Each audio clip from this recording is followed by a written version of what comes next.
So matrix এবং নির্ণায়ক চ্যাপ্টারটাকে আমরা অনেকগুলো ছোট ছোট টপিকে ভাগ করছি এবং সেই টপিক অনুযায়ী আমরা আসলে আগাবো ভাইয়া, ঠিক আছে? সুতরাং তোমাদের কোনো প্যানিক হওয়ার কিছু নাই, কোনো ভয় পাওয়ার কিছু নাই যে ভাইয়া এই লেকচার করলেই কি হচ্ছে গিয়ে সমস্ত কিছু কমপ্লিট হয়ে যাবে কিনা, বা এই ধরনের প্রশ্ন তোমরা অনেক সময় করো। তো সেই ধরনের কোনো কনফিউশন রাখার কিছু নেই, আমরা সমস্ত টপিকে আসলে এখানে ইনশাআল্লাহ ভাইয়া কাভার করে ফেলবো। তো আমাদের প্রথম টপিক যেটা তোমরা দেখতে পাচ্ছ সেটা হচ্ছে কি বলতো, ম্যাট্রিক্স ও এর প্রকারভেদ।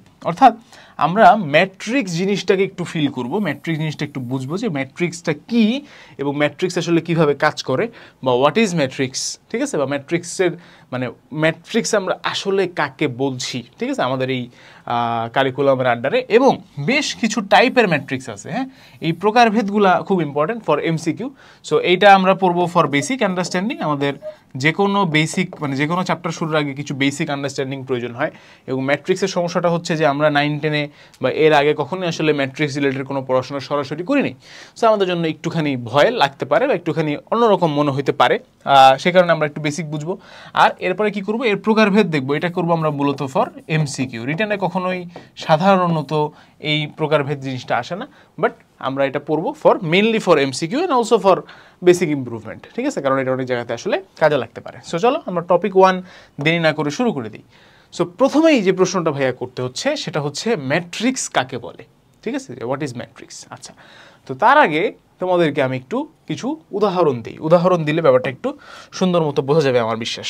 তাহলে চিন্তা করে দেখো তো, মনে করো যে কোনো একটা ক্রিকেট ম্যাচ হচ্ছে, হ্যাঁ, ক্রিকেট ম্যাচের এক্সাম্পল দিলে আমার মনে হয় মোটামুটি সবাই এখানে বুঝবে, যদিও মেয়েরা একটু কম্পারেটিভলি কম ক্রিকেট দেখে, বাট তারপর এই সহজ এক্সাম্পল আমার মনে হয় সবার বোঝা উচিত, ঠিক আছে?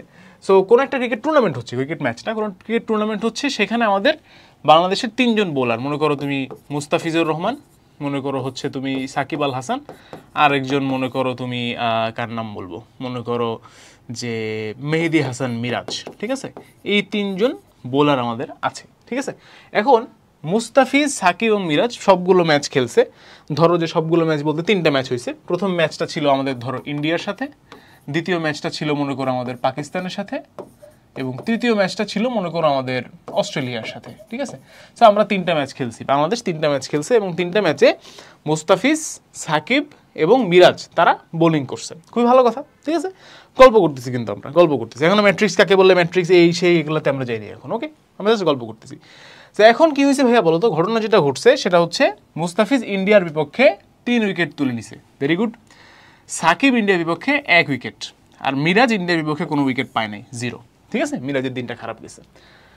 সেকেন্ড ম্যাচে পাকিস্তানের সাথে মুস্তাফিজ আবার 2 উইকেট পেয়ে গেছে, সাকিবও এদিন 2 উইকেট পাইছে, আর মিরাজ এদিন একটু ইমপ্রুভ করছে তার পারফরমেন্স থেকে, সে 1 উইকেট পাইছে।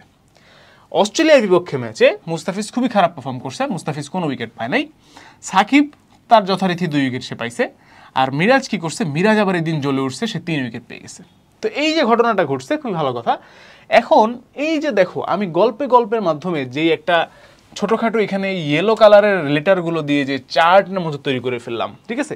সেই প্রত্যেকটা এখানের এই চার্টের প্রত্যেকটা পার্টিকুলার ইনফরমেশন কিন্তু, প্রত্যেকটা ডেটা কিন্তু একটা ইনফরমেশন প্রেজেন্ট করতেছে। কি প্রেজেন্ট করতেছে তুমি চিন্তা করে দেখো, একটু চিন্তা করি আমরা। আসো, মনে করো এই 2 এইটা যখন আমি বলতেছি তখন আমি আসলে একই সাথে 2টা ইনফরমেশন প্রেজেন্ট করতেছি। কি 2টা ইনফরমেশন?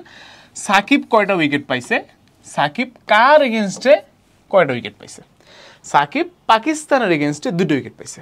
এই যে একটা ইনফরমেশন, আমি কিন্তু জাস্ট একটা পার্টিকুলার এই যে এইখানে যে ডেটাটা আছে আমাদের, এই ডেটাটার দিকে তাকিয়ে হচ্ছে বুঝে ফেলবো যে কি, কে 2টা উইকেট পাইছে, সাকিব, কার এগেনস্টে পাইছে, পাকিস্তান। এই বরাবর আসলে একটা ইনফরমেশন পাইলাম, আবার উপরের দিকে গেলে আরেকটা ইনফরমেশন পাইলাম। এই যে ঘটনাটা ঘটলো, এটা কি আমাদের জন্য উপকার হইলো নাকি অপকার হইলো? অবশ্যই উপকার হইলো। কেন উপকার হইলো? আমি যদি তোমাকে এভাবে বলতাম মুস্তাফিজ ইন্ডিয়ার বিপক্ষে 3 উইকেট পাইছে, সাকিব ইন্ডিয়ার বিপক্ষে 1 উইকেট পাইছে, মিরাজ ইন্ডিয়ার বিপক্ষে কোনো উইকেট পায় নাই, মুস্তাফিজ পাকিস্তানের বিপক্ষে 2 উইকেট পাইছে, সাকিব পাকিস্তানের বিপক্ষে 2 উইকেট পাইছে, এভাবে যদি আমি তোমাকে তথ্য আকারে, রিটেন আকারে যদি লিখে দিতাম ভাইয়া, তোমার জন্য কিন্তু ব্যাপারটা বুঝতে এবং ফিল করতে এবং হুট করে ইনফরমেশন গ্যাদার করতে অনেক ডিফিকাল্ট হইতো। আরও মজার ব্যাপার হচ্ছে এটা তো মাত্র 3টা ম্যাচ আর 3টা প্লেয়ারের স্ট্যাট বা ডাটা। এখানে যদি 10 জন 12 জন 100 জন বোলার আমি সেট করি, এদিকে যদি 10টা টিম সেট করি, তাহলে তুমি চিন্তা করে দেখো 100 × 10 1000 ডেটা হয়ে যাবে, তখন কিন্তু আরও ডিফিকাল্ট হয়ে যাবে। বাট আমি যদি তখনও এরকমভাবে রো ওয়াইজ আর কলাম ওয়াইজ আগাই, পার্টিকুলার ডেটাটা আমি খুব সহজেই খুঁজে বের করে ফেলতে পারবো। দ্যাটস ওয়াই আমরা ম্যাথমেটিশিয়ানরা কি বললাম, আমরা বলার চেষ্টা করতেছি যে ব্রাদার তুমি জাস্ট এই ইনফরমেশনটুকু আলাদা করে লেখো। এই যে পার্টিকুলার যে রো এবং কলাম ওয়াইজ যে লেখা, এইটাকে আমরা বলতেছি হচ্ছে ম্যাট্রিক্স। কি বলতেছি? ম্যাট্রিক্স। তাহলে ম্যাট্রিক্স বলতে আমরা আসলে কি বুঝতেছি ভাইয়া? ম্যাট্রিক্স বলতে আমরা বুঝতেছি যে কোনো ইনফরমেশন বা তথ্য, ঠিক আছে, যে কোনো তথ্যকে যদি সারি এবং কলাম ওয়াইজ লেখা হয়, সারি এবং কলামে সাজানো হয়, সেই সাজানো তথ্যটাকেই আমরা কি বলতেছি ভাইয়া? ম্যাট্রিক্স। বোঝা গেছে? এর থেকে আরও সুন্দর সুন্দর ডেফিনেশন তোমরা বইয়ে খুঁজে পাবা, বাট ডেফিনেশন পড়ানো তো কাজ না আমার কাজ কি? তোমাকে ফিল দেয়া। তাহলে এই যে আমরা একটু ম্যাট্রিক্সের একটু ফিল পাইলাম, এই ফিলটা তোমরা আসলে বুঝতে পারছো কিনা একটু হচ্ছে তোমরা হোপফুলি বোঝা গেছে, ঠিক আছে? তাহলে কি যে কোনো তথ্যকে যদি আমরা সারি এবং কলাম অনুযায়ী সাজিয়ে ফেলি, তাকে আমরা আসলে কি বলতে পারি বলো তো ভাইয়া? ম্যাট্রিক্স বলতে পারি। ওকে, তাহলে আমরা তাকে কি বলবো? ম্যাট্রিক্স বলবো। ভালো কথা। তাহলে ম্যাট্রিক্স কাকে বলে আশা করি বোঝা গেল।